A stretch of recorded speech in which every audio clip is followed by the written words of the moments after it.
د قدیر ملنګ یاري تر ژونده نه ده، د مزار به د ملنګ وي چې ته نه وې. سلامونه، نیک هیلې، احترامات. عبدالله او فریدا یم د سبا رنګ د پاڼې نه د سره مخاطب یم. نن سره نوست دی ډېر خوږ ژبی شاعر قدیر ملنګ صاحب.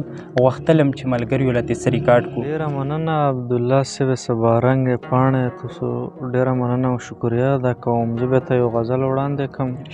د غزل مطلع عرض ده چې ګیله مې راشي چې تر خوله ستا خوی یې بیا واپس کړي. ګیله مې راشي چې تر خوله ستا خوی یې بیا واپس کړي، لکه ماشوم چې په دباو سره جړا واپس کړي. زه که له خدایه سوال کوم اوس هم دا به کوم، راته د تېرې زمانې دوران دې بیا واپس کړي. داسې به څوک وي چې مرګونه د ظلمو پرې کوي، و داسې به څوک وي له وطن چې دا بلا واپس کړي.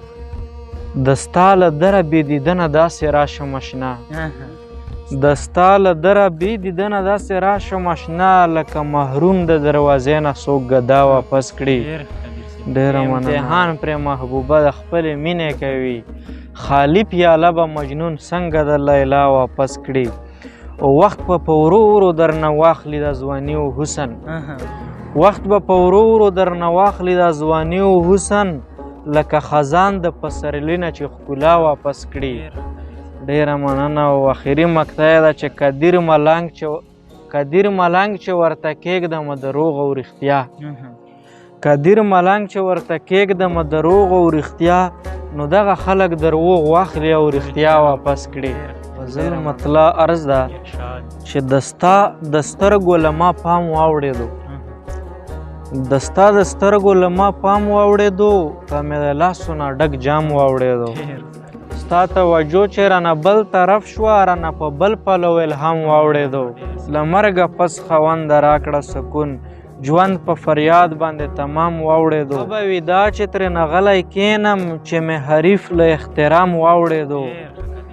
و مقتدیان شول په ګډو وډو روان، مقتدیان شول په ګډو وډو روان، د سمې لارې چې امام واوړېدو. ډېره مننه. او بل شعر دی چې که یې بیان کړم اور به وکړي قلم، چې مې په زړه کې کوم پیغام واوړېدو.